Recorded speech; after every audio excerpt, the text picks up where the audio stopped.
And welcome back to the Michael Cohen Show on our continued journey to 500,000 subscribers. We're at 315. We picked up 15,000 subscribers in 1 week, thanks to you. So do me a favor, hit subscribe, watch, keep the comments coming, and share with one friend. If each and every one of you shares this with one friend, we're well over that 500,000 number in building our community to be indestructible. Now look, why do I say this? Why do I say that this is so necessary? Think about this. Over the weekend, Russia had its deadliest attacks against Ukraine, killing 34 people and wounding over 100. Now, we shouldn't be forgetting what's going on there. Let's also not forget Trump claimed that he was able to end this war within 24 hours of becoming president. Clearly, that hasn't happened. But what I want to discuss is Trump's response to the attack and how he's always trying to deflect blame. But first, I want to show you a clip from CNN last night where Jay Michelson made this interesting point about Trump and Putin's relationship. Play the clip. I don't believe that that Putin is controlling Trump in some weird conspiracy way. No. But if I were Putin and I were controlling Trump, it's hard to find something that he's done that I wouldn't support, right? I would want to alienate our allies. I would want to devastate our position as kind of economic dominance. I would want to weaken the U.S. bond market. I would want to ensure that our allies can't rely on us, including cutting off USAID and all of the other ways in which soft power used to be exercised. So again, I'm not alleging a conspiracy, but it's quite a confluence of interests between the dictator of Russia and the dictator here. He's also, I mean, the Bukele visit today was so... Everything is odd.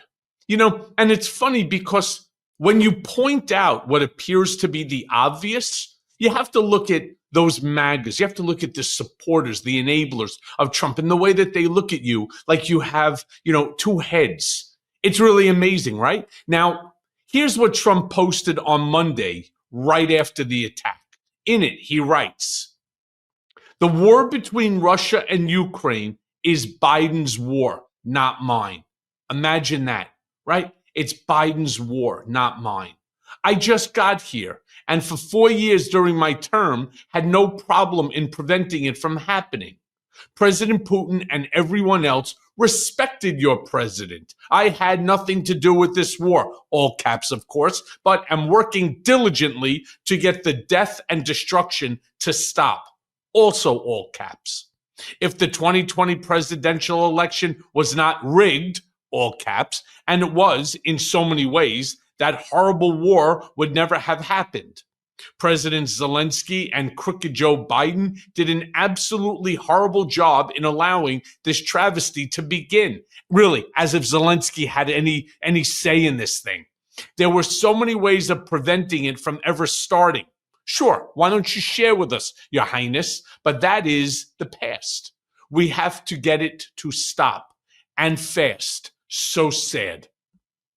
Yeah, so sad. Meanwhile, on Air Force One, Trump, of course, tried to downplay the attack. I'm not sure, how do you downplay when he talks about, for example, the leaving of Afghanistan, right? The extricating of the folks from Afghanistan. 13 people died by a suicide bomber. That to him is the most horrific scenario of all time. 100 people severely wounded, 30 people, children, elderly, women, dead. But again, it's not his war. Play the clip. Well, I think it was terrible, and I was told they made a mistake, but I think it's a horrible thing. I think the whole war is a horrible thing. You mean it was unintentional? They made a mistake. I believe it was. Look, you're going to ask them.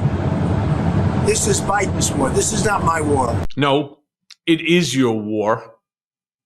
And there were wars that took place while you were president too. Let's just be honest for once with the American people. Let's figure out, fine.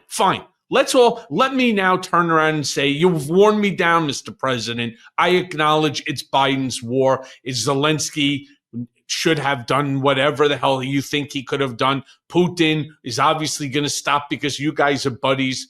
Let's come up with a strategy.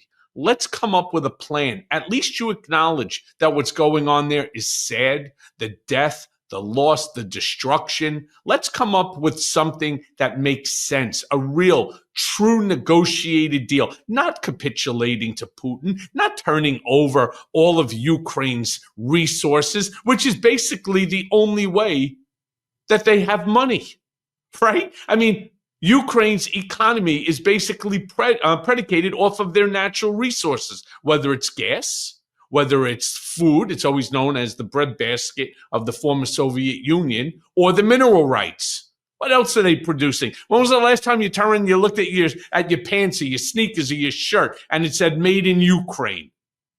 Meanwhile, Trump had a meeting with President Bukele of El Salvador yesterday, where Trump evidently, fully turned on Zelenskyy. Play the clip. President Zelenskyy served out his offer to purchase more Patriot missile batteries. Oh, I don't know. He's always looking to purchase missiles. You know, he's against. Listen, when you start a war, you got to know that you can win the war. Right? You don't start a war against somebody that's 20 times your size, and then hope that people give you some missiles. First of all, let's be crystal fucking clear here. Zelenskyy didn't start this war. Russia invaded Ukraine. That's the first simple fact that everybody has to acknowledge right off the rip. Russia invaded Ukraine. When Russia invaded Ukraine, you may remember Vladimir Putin standing in front of the Golden Palace in Moscow, telling his people that this war will be over in 3 days. That was over 2.5 years ago. So when Trump turns around and he wants to blame Zelenskyy, wants to turn around and make it seem as though Zelenskyy attacked Russia, who, yes, is bigger than Ukraine, the one thing that Trump is forgetting is that the Ukrainian people want their sovereignty. The country belongs to them, and they are not willing to give it up to Russia, not because Russia wants it, and certainly not because Trump wants it.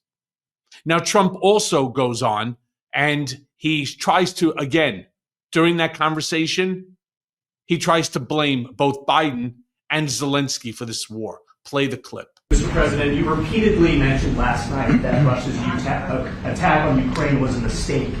What is the exact mistake? And have you given Putin a deadline to actually move toward a ceasefire? The mistake was letting the war happen. If Biden were competent, and if Zelenskyy were competent, and I don't know that he is. We had a rough session with this guy over here. He just kept asking for more and more. That war should have never been allowed to happen. That war, I went 4 years and Putin wouldn't even bring it up. And as soon as the election was rigged and I wasn't here, that war started. There was no way that war should have been allowed to happen. And Biden should have stopped it. And you take a look at Putin. I'm not saying anybody's an angel, but I will tell you, I went 4 years and it wasn't even a question. He would never, and I told him, don't do it. You're not going to do it. And it was right. I told you don't do it. What does he think? He's talking to a child? You're talking to a guy who was part of the KGB. Trump also goes on, he mentions Iran and nuclear weapons. I mean, this is a smorgasbord of stupidity. Play the clip. And they're not going to have one. And if we have to do something very harsh, we'll do it. And I'm not doing it for us, I'm doing it for the world. And these are radicalized people, and they cannot have a nuclear weapon. Does that include a potential strike on Iranian nuclear facilities? Of course it does. Yeah, sure. Let's just blow up a nuclear fucking reactor. Makes perfect sense, because the last thing that we want to do is damage the earth, right? I mean, come on now. Meanwhile, Middle East envoy Steve Witkoff was on Fox News explaining how Russia has requested to have a permanent peace deal. Thanks to Steve Witkoff. Play the clip. Do you really see a deal emerging? Are you confident? I think you used a very good word there, Sean, emerging. I do. This is the third meeting I've had with him. This last meeting lasted close to 5 hours. We had two of his key advisors in the room at the time, Ushakov and Kirill Dmitriev. And it was a compelling meeting, and towards the end, we actually came up with, and I'm going to say finally, but I don't mean it in the way that we were waiting. I mean it in the way that it took a while for us to get to this place. What Putin's request is to have a permanent peace here. So beyond a ceasefire, we got an answer to that. Yay. Meanwhile, wait till the end. Wait till you hear a little info on our dear friend Steve Witkoff. But Witkoff also speaks about Russia and the United States potentially doing business together. Play the clip. Okay, and will the deal include things that maybe are out of the box that people aren't thinking about now? I would imagine Vladimir Putin probably would want to be in business with the U.S. and with Europe. Is that a potential that could come out of this? There's no doubt about it. I mean, this peace deal is about these so-called 5 territories, but there's so much more to it. There's security protocols. There's no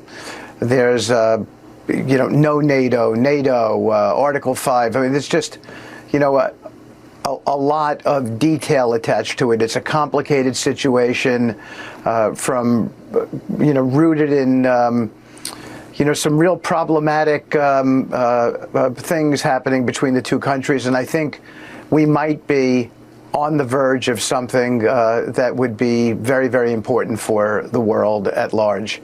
On top of that, I believe there's a possibility to reshape the Russian-United States relationship through some very compelling commercial opportunities that I think give real stability to the region too. Partnerships create stability. Well, partnerships create stability. Now, I want to remind people that reports have shown that Steve Witkoff has concerning ties, very concerning ties, to Russian mobster Anatoly Golubchik, who was convicted of running a gambling and an extortion ring out of Trump Tower. You may remember the movie Molly's Game. That's what it was based off of. I want to show you the original headline. Going back to 2013, Steve Witkoff revealed as friend of indicted Russian mobster. Developer wrote letter to condo board for Anatoly Golubchik. Meanwhile, look, I'm not saying that Steve has done anything wrong. I'm not going to say Steve has done anything right. But when you want to start turning around and taking things away from Ukraine and giving it, by the way, Ukraine was an ally. Russia, an adversary. When you want to start partnering with your adversary at the expense of your ally, maybe Steve Witkoff might not be the right person to be negotiating with a bunch of killers, KGB killers. Let's just get real on that. And that, my friends, is the problem. That's why I am imploring each of you, share this. Share this info with one person. Tell them to join our community so that we are so big that we are unstoppable. And as always, thanks for listening. Hey, everyone. First of all, thanks for watching. I mean, we're going to be posting daily episodes with reactions and talking about politics. We'll be talking about everything, in fact. So please like and subscribe. Join us on this journey.